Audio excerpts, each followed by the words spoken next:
पार्वती फतेह हर हर महादेव। और निरंजनी अखाड़े के हमारे आइए एक एक करके भीड़ नहीं, एक एक करके सारे जो है सब एक एक करके आइए, भीड़ नहीं।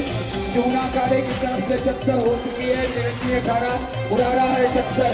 राजगिरी की व अध्यक्ष जूना निरंजनी अखाड़े के रविंद्रपुरी व समस्त की तरफ से इस तरह से आचार्य जी की तरफ, कैलाशानंद जी महाराज की तरफ से भी चक्कर उड़ाई गई है। अब एक एक देवरानी आचार्य की तरफ से विश्वनाथ भारती जी महाराज एक एक करके आइए।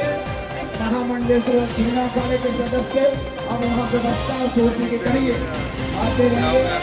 तो पीछे करना मेरे भाई। निर्मोही निर्मोही अखाड़े के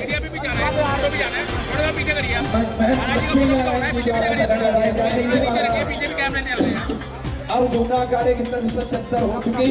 अब एक एक करके महाराज जी को अपने स्थान पे बैठे रहेंगे, कोई उठेगा नहीं वहाँ से। अभी भक्तगण सभी के पास श्रीपंत स्नान जूना अखाड़े के वरिष्ठ महामंत्री केदारपुरी जी, संतपुरी जी और विजयगिरी जी, नारायण गिरी जी, प्रगटा महेशपुरी, देवानंद जी कहाँ हैं? देवानंद सब हाथ लगा करके। फिर उसके बाद हमारे आचार्य जी आ जाइए, आचार्य जी निर्वाण पीठाधीश सभी लगा। उसके बाद पाटिल जी महाराज का जीवन ऐसे अग्रज और अनुज की तरह है। जिस प्रकार से यहाँ पर तुलसी मानस मंदिर की स्थापना पूज्य महाराज श्री ने हरिद्वार में करी, ऐसे ही हमारे गुरुदेव भगवान ने दिल्ली में मानस मंदिर की स्थापना करी। और वैसा ही प्रेम हमारे और हमारे अग्रज भ्राता कामेश्वरपुरी जी के साथ हमारा प्रेम स्नेह सदैव उसी भांति से बना हुआ है। बस गुरुदेव भगवान से ऐसी ही प्रार्थना करते हैं कि सदैव हमारे ऊपर और हमारे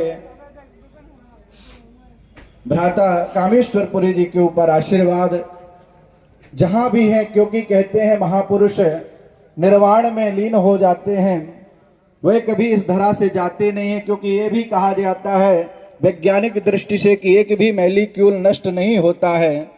तो जब कुछ नष्ट नहीं होता है तो सब कुछ यहीं इस धरा पर रहता है। बस हमारी दृष्टि का भाव, हमारे हृदय का भाव जिस प्रकार का होता है उसी प्रकार से हमें अनुभूत होता है।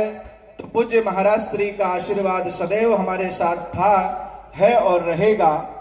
उन्होंने जिस प्रकार से संपूर्ण विश्व में मानस का प्रचार प्रसार किया, उसी प्रकार से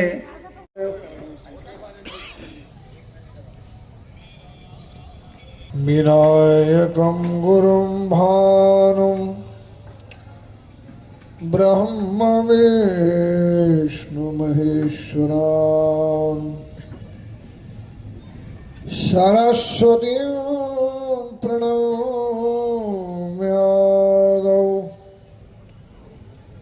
सर्वकार्यार्थसिद्धये।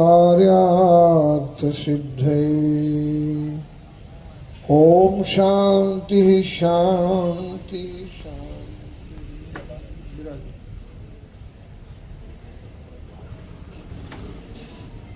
एक शब्द समाज में परिभाषित होता है, उसको कहते हैं सखा। वैसे परम श्रद्धे महामंडलेश्वर अर्जुनपुरी जी से सभी के हमारा सखा संबंध था। अपने कामेश्वरपुरी जी को इस बात का पूरा ख्याल है। पापात् निवारयति योजयते हिताय गुह्यान् गुह्यति गुणान् प्रगटीकरोति। जो आपको तमोगुणी और रजोगुणी मार्ग से सत्व गुण पर ले आवे, ये बहुत बड़ी कठिन साधना है। उसको मित्र बोला जाता। हम कुछ तमोगुण में रह जाते हैं, कुछ रजोगुण में रह जाते हैं, कुछ लोग कृष्णा में रह जाते हैं। तो ऐसे मित्र थे जो समय समय पर मित्र का कार्य और संवाद करते थे। योजयते हिताय, योजयते हिताय, वो सदैव अपने मित्र को हित के रास्ते पर अग्रसर करता रहता, उसका नाम सखा है। हित का मार्ग क्या हो सकता है?